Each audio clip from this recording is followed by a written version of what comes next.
setiap agama berpotensi membakar kemarahan dan kebencian pada umat beragama lain. Saya pernah dikirimi ayat-ayat yang mendorong peperangan di Injil. Misalnya dalam Matius ayat 34 ada pernyataan Tuhan Yesus, "Jangan kamu menyangka bahwa aku datang untuk membawa damai di atas bumi. Aku datang bukan untuk membawa damai, melainkan pedang."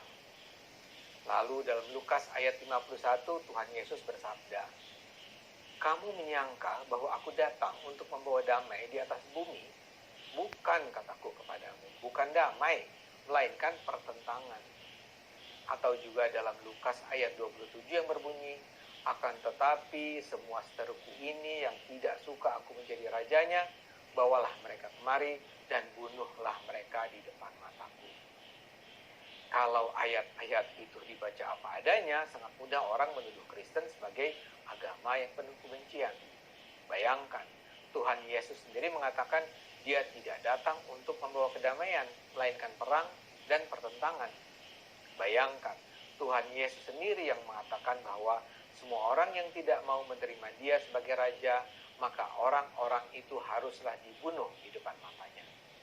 Jadi kembali saya katakan, baik Al-Quran maupun Injil mengandung muatan yang bila ditafsirkan dengan cara sempit bisa membawa umat Islam dan Kristen menjadi orang-orang yang siap berperang dan membunuh.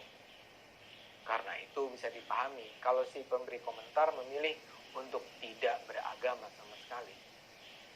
Namun demikian, marilah kita berpikir sejenak. Kalau memang agama mengajarkan perang dan kebencian, mengapa perang antar umat sama agama? Dan perang itu bisa berlangsung cukup lama dan memakan korban besar. Tapi tetap di sebagian besar waktu agama tidak melekat dengan kekerasan. Sebagai contoh, di Indonesia ada jauh lebih banyak ulama yang mengajarkan agama sebagai ajaran damai dan kasih sayang daripada yang mengajarkan agama sebagai sumber kekerasan. Begitu juga di Kristen. Di dalam Kristen pun ada pendeta atau pastor konservatif yang sempit pikirannya dan membenci mereka yang berada di luar agama Kristen. Tapi jumlahnya minoritas. Karena itu pangkal masalah ada pada penafsiran. Ayat-ayat dalam kitab suci tidak bisa dibaca apa adanya. Sebagai seorang yang belajar komunikasi, saya akan mengatakan teks tidak bisa dipahami semata-mata secara literal. Sebuah kata, sebuah kalimat, sebuah paragraf, sebuah teks tidak pernah berdiri sendiri. Pesan yang ingin disampaikan tidak selalu mudah terbaca secara verbal. Ini sama saja dengan menyaksikan sebuah film sepanjang 2 jam atau membaca novel 200 halaman. Pada dasarnya selalu ada gagasan yang ingin disampaikan melalui cerita yang mungkin berbelit dan berkelok. Orang sering menggunakan istilah pesan moral dari cerita ini adalah bla bla bla bla. Begitu juga membaca teks kitab suci. Jangan pahami apa adanya. Kaum radikal membaca semua teks Quran dan Injil sebagaimana yang tertulis apa adanya. Mereka tidak berupaya mencari pesan di belakang teks. Mereka tidak berupaya mencari apa yang sebenarnya ingin disampaikan Tuhan melalui kalimat-kalimat dalam kitab suci. Pokoknya bila dikatakan berperanglah, bagi mereka tidak ada makna lain selain bahwa Tuhan memerintahkan kita untuk berperang. Cara memahami agama semacam ini sangat mungkin menjadikan agama menjadi sumber kekerasan di muka bumi. Dan ini pula lah yang membuat sebagian orang akhirnya tak percaya pada agama. Karena itu terus gunakan akal sehat. Karena hanya kalau kita gunakan akal sehat, dunia akan selamat. Salam sejahtera bagi kita semua. Puji Tuhan, senang sekali hari ini berjumpa kembali dengan saudara. Doa dan harapan saya kiranya semua senantiasa dalam perlindungan Tuhan, sehat-sehat dan baik-baik saja. Baik, pada kesempatan kali ini terkait dengan pernyataan Ade Armando yang disampaikan melalui kanal YouTube Cokro yang mengatakan beberapa hal secara khusus berbicara tentang agama yang mengajarkan kebencian. Nah, sebelum kita masuk di dalam beberapa bagian atau poin yang saya akan sampaikan secara khusus untuk menanggapi pernyataan dari Ade Armando. Saya sangat setuju dengan jadi saya setuju dengan kalimat Ade Armando bahwa orang yang membaca satu ayat kitab suci kemudian ditafsir bisa saja salah jika tanpa melihat konteks awal atau narasi awal yang disampaikan atau narasi panjang yang disampaikan secara utuh. Tetapi dalam kitab suci secara khusus di dalam Bible ada ayat-ayat yang kita bisa langsung memahaminya secara literal. Ayat apa itu? Misalnya perintah, ayat perintah. Karena ayat perintah itu tidak dapat ditafsir atau tidak dapat dieksegesi lagi. Ayat perintah yang disampaikan oleh Tuhan Yesus secara khusus contoh tentang kasihilah musuhmu, ampunilah dan jangan membalas kejahatan dengan kejahatan, ampunilah saudaramu, berbuat baiklah terhadap saudaramu dan juga terhadap semua orang. Berdoalah bagi mereka yang menganiaya kamu. Ampunilah musuhmu. Suatu ketika Petrus datang sama Yesus, ketika Yesus mengajarkan mereka tentang pengampunan. Petrus berkata, "Berapa kali aku harus mengampuni ya Tuhan?" Lalu Yesus menjawab Petrus lanjut bertanya, apakah 7 kali saya harus mengampuni? Tetapi Yesus berkata, bukan 7 kali kataku, tetapi 70 kali 7 kali. Nah, di dalam 70 kali 7 kali ini bisa diartikan atau bisa dieksegesi atau bisa dihitung. Artinya pengampunan yang tidak terbatas. Tetapi kalau perintah pengampunan, kasihilah sesama manusia seperti dirimu sendiri, itu tidak bisa dieksegesi, itu tidak bisa ditafsir. Itu yang disebut dengan pernyataan narasi yang dibaca secara literal. Jadi kata perintah itu tidak perlu dieksegesi. Jadi di dalam bagian-bagian pernyataan atau ajaran Yesus itu ada bagian-bagian lain. Misalnya contoh, Yesus memberikan perumpamaan, kemudian Yesus menggunakan kata-kata metafor, Yesus menggunakan kata-kata kiasan, ada banyak kata-kata contoh dan lain-lain sebagainya. Nah, itu perlu dieksegesi, perlu ditafsir. Tetapi tentunya tafsirannya harus sesuai dengan konteksnya, atau harus sesuai dengan perikop yang ada di bagian awal. Karena ke dalam kitab suci Bible itu ada perikop, itu yang disebut dengan konteks awal. Nah, perikopnya itu apa? Nah, dari situ kita bisa tahu apa yang disampaikan. Nah, seperti itu contohnya. Jadi, Yesus menyuruh memerintah bagaimana harus bersikap. Yesus menyuruh kita atau memerintah kita bagaimana kita harus bersikap sebagai orang Kristen, sebagai orang yang percaya kepadanya. Jadi, itu yang perlu saya sampaikan terlebih dahulu, bahwa memang di dalam Bible itu ada ayat-ayat yang bisa langsung dilaksanakan secara literal. Contohnya, pergilah, beritakanlah Injil kepada semua orang. Itu tidak perlu ditafsir.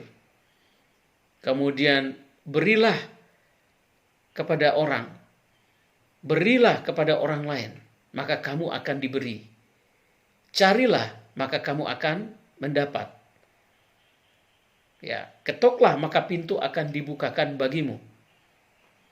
Dan Yesus mengajarkan pengampunan yang tiada terbatas. Bukan saja 70 kali 7 kali, tetapi 70 kali 7 kali. Dan bukan cuma itu, Yesus juga mengajarkan tentang kasihilah musuhmu. Jangan membalas kejahatan dengan kejahatan. Jika pipi kirimu ditampar, berikan juga pipi kananmu. Nah, ini bisa ditafsir. Ini bisa ditafsir. Nah, kira-kira seperti itu contohnya. Dan di dalam terkait dengan pernyataan Ade Armando, saya menyimak dan saya telah akan menanggapi beberapa poin yang menurut saya perlu menarik untuk ditanggapi. Yang pertama, ada 3 poin yang disampaikan. Yang pertama, semua agama mengajarkan kebencian. Yang kedua, setiap agama berpotensi membakar kemarahan dan kebencian terhadap agama lain. Yang ketiga, pembacaan beberapa ayat Bible yang dianggap oleh Ade Armando sebagai ayat kebencian. Oke, saya akan menanggapi dari poin yang pertama, yaitu semua agama mengajarkan kebencian. Setahu saya, setahu yang saya pelajari dari kitab suci Bible, kitab suci yang saya pelajari, saya juga baca Al-Quran. Tetapi saya percaya kepada Bible karena saya beragama Kristen. Tetapi saya pikir tidak salah saya juga membaca Al-Quran supaya kita juga tidak bodoh-bodoh amat. Kan kira-kira begitu. Artinya bodoh-bodoh amat, tidak terlalu awam banget tentang Al-Quran. Jadi saya juga membaca Al-Quran. Dan secara khusus ajaran Tuhan Yesus tidak pernah saya temukan satu ayat di mana Tuhan Yesus mengajarkan kebencian atau pembunuhan terhadap orang lain, terhadap agama lain, atau bahkan terhadap orang yang tidak beragama sekalipun. Bahkan Tuhan Yesus melarang dengan keras untuk tidak mengatakan kafir terhadap saudaramu, terhadap orang lain, terhadap siapapun. Jadi itulah tanggapan saya bahwa di dalam ajaran kekristenan saya tidak pernah menemukan secara khusus yang saya sampaikan adalah ajaran Tuhan Yesus. Saya tidak menemukan apa yang disampaikan oleh Ade Armando bahwa sebuah agama mengajarkan kebencian. Artinya ada bagian-bagian kebencian di dalam agama itu. Bukan seluruh kitab, semua agama itu, semua ajarannya itu mengajarkan kebencian. Bukan seperti itu maksud Bang Ade Armando. Bukan seperti itu maksudnya. Maksudnya di dalam kitab suci itu ada bagian-bagian tertentu yang mengajarkan kebencian. Nah, karena itu saya tanggapi bahwa saya tidak pernah menemukan satu ajaran kebencian yang diajarkan oleh Yesus kepada murid-murid Yesus yang sejak awal tahun Masehi, abad pertama yang bersama-sama dengan murid-murid, kemudian dicatat semua itu dibukukan, dan kita yang pada zaman sekarang ini kita pelajari sebagai murid Yesus yang pada generasi sekarang. Yang kedua, setiap agama berpotensi membakar kemarahan dan kebencian terhadap agama lain. Nah, apa yang diajarkan oleh Tuhan Yesus adalah ajaran yang menurut saya yang melampaui segala bentuk dimensi manusia. Dan saya tidak menemukan satupun kalimat yang berpotensi membakar kemarahan atau kebencian terhadap orang lain.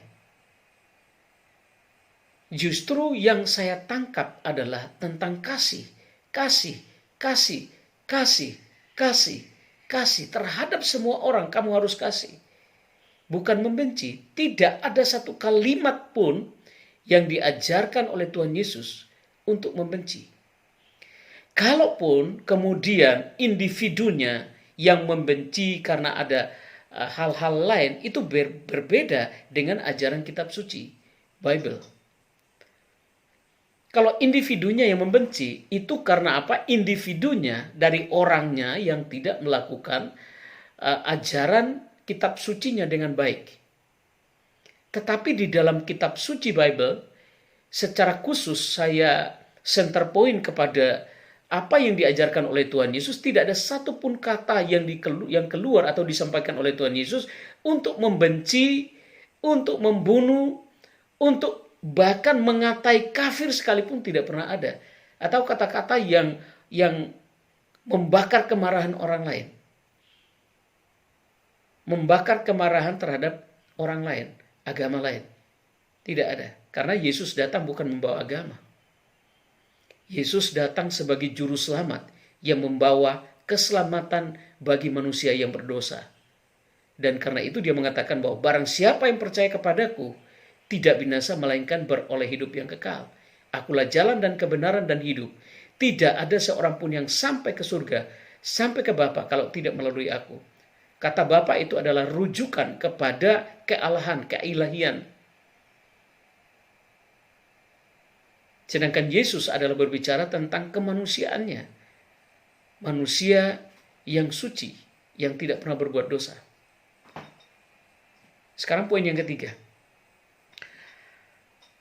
Ade Armando membaca beberapa ayat Bible yang dianggap oleh Ade Armando sebagai, atau pembacaan beberapa ayat Bible yang dianggap oleh Ade Armando sebagai ayat kebencian. Yang kemudian sekalipun pada akhir narasi yang disampaikan oleh Ade Armando itu bahwa kalau orang hanya mengerti secuil atau membaca satu ayat kemudian dia menafsirkannya, maka bisa terjadi sesuatu yang gak benar. Tapi saya ingin sampaikan kepada Ade Armando, mungkin di dalam kitab Ade Armando, tetapi di dalam kitab Bible itu tidak ada. Tidak ada diajarkan sedikit pun, atau bahkan orang hanya membaca satu ayat seperti yang Ade Armando baca itu, karena itu dari perikopnya saja sudah orang sudah bisa tahu, Bang Ade Armando. Aku datang bukan membawa kedamaian, tapi membawa pedang. Dan Yesus tidak mengatakan bahwa aku datang bukan membawa pedang untuk membunuh, bukan. Jadi nanti saya akan sampaikan, menarasikan itu bahwa apa yang dimaksud, ya. Tapi sebelum itu saya ingin menanggapi dulu yang ini.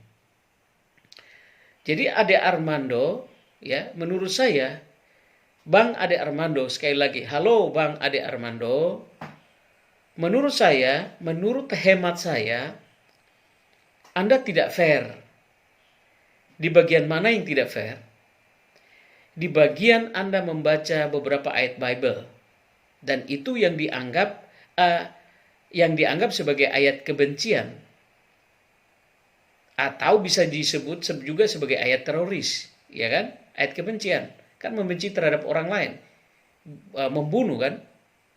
Makanya Anda membaca ayat Yesus bukan membawa pedang, lalu Anda juga membaca ayat yang mengatakan bahwa Yesus menyuruh membunuh orang itu di depan matanya. Padahal Anda tidak membaca. Anda hanya mencuplik satu ayat itu. Harusnya kalau Anda mau belajar, baca beberapa ayat. Supaya juga Anda tidak menarasikan itu sebagai suatu ayat pembunuhan. Sekalipun di akhirnya Anda mengatakan kalau orang hanya membaca satu ayat. Jadi sekali lagi, menurut hemat saya Anda tidak fair. Kalau Anda mau bersikap netral terkait dengan pernyataan Anda bahwa semua agama mengajarkan kebencian, seharusnya Anda membaca terlebih dahulu beberapa ayat Al-Quran yang menurut Anda ada ayat-ayat kebencian, dan yang secara khusus yang diminta oleh Pendeta Saifuddin Ibrahim, karena dalam narasi itu Anda menanggapi apa yang disampaikan oleh Pendeta Saifuddin Ibrahim.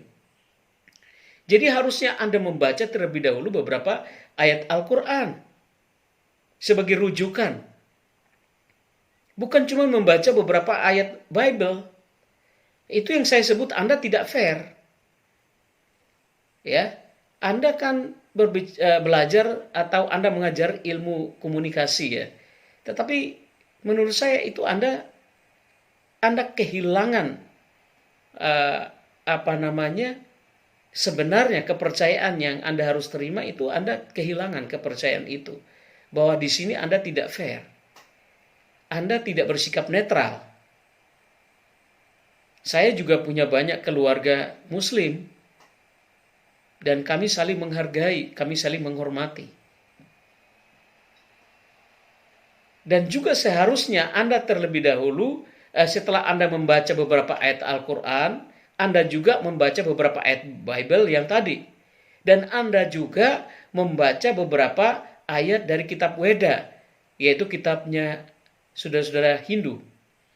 Dan Anda juga membaca beberapa ayat dari kitab Tripitaka, yaitu kitabnya saudara kita yang Buddha, yang menurut Anda berpotensi mengajarkan kebencian.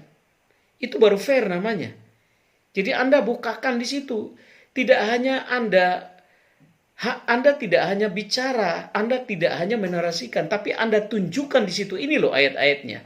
Nah, seperti ini Anda sampaikan ayat Bible, saya memberikan komentar, saya memberikan pernyataan komentar terkait dengan narasi yang Anda bacakan di dalam kitab Bible, beberapa ayat Bible yang dianggap sebagai ayat kebencian.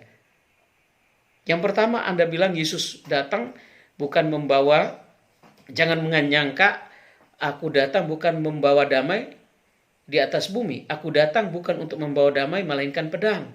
Nah, baca ayat selanjutnya. Lalu awalnya apa? Bagaimana mengikut Yesus? Sebab aku datang untuk memisahkan orang dari ayahnya, anak perempuan dari ibunya, menantu perempuan dari ibu mertuanya, dan musuh orang ialah orang seisi rumahnya. Barang siapa mengasihi bapak atau ibunya lebih daripadaku, ia tidak layak bagiku, dan barang siapa mengasihi anaknya laki-laki atau perempuan lebih daripadaku, ia tidak layak bagiku. Barang siapa tidak memikul salibnya dan mengikut aku, ia tidak layak bagiku. Jadi yang dimaksudkan, dinarasikan Yesus ini sebenarnya ayat-ayat penderitaan justru yang dialami oleh sang orang, ya, individu yang dimaksud sebagai pengikut Kristus, sebagai pengikut Yesus. Artinya apa? Kalau orang percaya sama Yesus dalam satu keluarga, dia akan dikucilkan.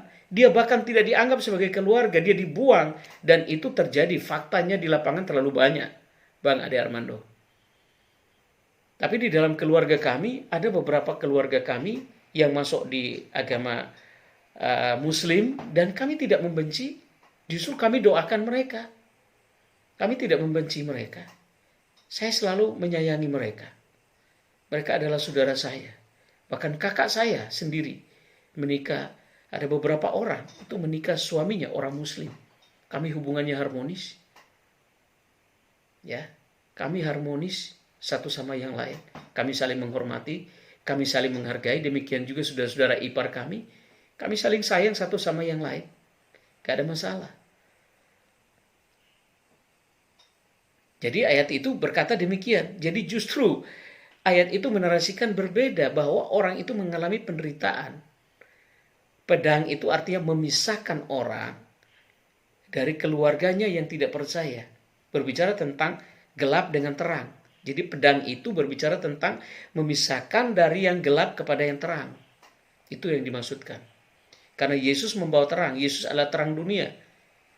Yesus adalah roti hidup. Yesus adalah terang dunia yang membawa kebenaran. Nah, seperti itu. Kemudian ayat berikut yang dinarasikan adalah di dalam Lukas 19 ayat 11 sampai 27 dan juga dalam Injil Matius 25 ayat 14 sampai dengan 30. Itu narasinya tentang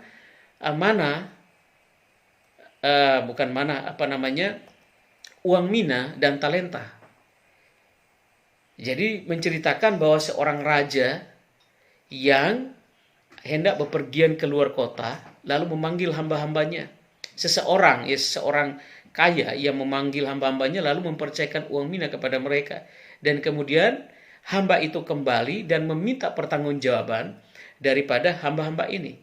Tuan itu kembali meminta pertanggungjawaban daripada hamba-hamba ini. Dan hamba itu ada beberapa orang. 2 orang itu menjalankan itu dengan baik, uang minanya dengan baik. Tetapi hamba yang ketiga yang menerima 1 mina atau menerima 1 talenta di dalam Matius 25. Jadi 2 kitab yang narasinya itu sama. Narasi itu sama. Tetapi satunya uang mina, satunya talenta. Sama, pengertiannya sama. Lalu di situ Yesus menceritakan sebuah perumpamaan. Yaitu perumpamaan tentang uang mina atau tentang talenta. Dan Yesus menarasikan bahwa akan tetapi semua seteruku ini yang tidak suka aku menjadi rajanya, bawalah mereka kemari dan bunuhlah mereka di depan mataku. Itu yang dimaksud adalah raja yang tadi yang bepergian. Jadi itu tidak menarasikan tentang Yesus yang menyuruh membunuh orang di depan matanya. Bukan itu. Bukan. Ya, sekali lagi bukan itu Bang Ade Armando. Jadi Yesus menceritakan tentang uang mina dan tentang hamba yang tidak bertanggung jawab. Tentang seorang raja, tentang seorang yang memiliki uang, dipercayakan kepada hambanya dan hamba ini malas tidak bertanggung jawab. Hamba ini masuk dalam kategori sebagai orang yang korupsi. Masuk dalam kategori sebagai orang malas. Orang yang tidak berguna, orang yang tidak bermanfaat. Makanya Yesus berkata dalam perumpamaan itu, Tuhan itu berkata atau raja itu berkata bahwa bawalah orang ini kemari, orang ini tidak berguna. Di dalam Matius dia mengatakan apa bagian akhir? Sebab itu ambillah talenta itu daripadanya dan berikanlah kepada orang yang mempunyai 10 talenta itu. Karena setiap orang mempunyai kepadanya akan diberi dan sehingga ia berkelimpahan. Tetapi siapa yang tidak mempunyai apapun juga yang ada padanya akan diambil daripadanya. Dan campakkanlah hamba yang tidak berguna itu ke dalam kegelapan yang paling gelap. Di sanalah akan terdapat kertakan gigi, ratap dan kertakan gigi. Nah, itu adalah konsekuensi bagi hamba yang tidak berguna tadi, yang malas tadi, yang tidak menjalankan tugas tanggung jawab yang diberikan itu dengan baik. Nah, seperti itu. Oke, jadi saya kira itu dulu Bang Ade Armando.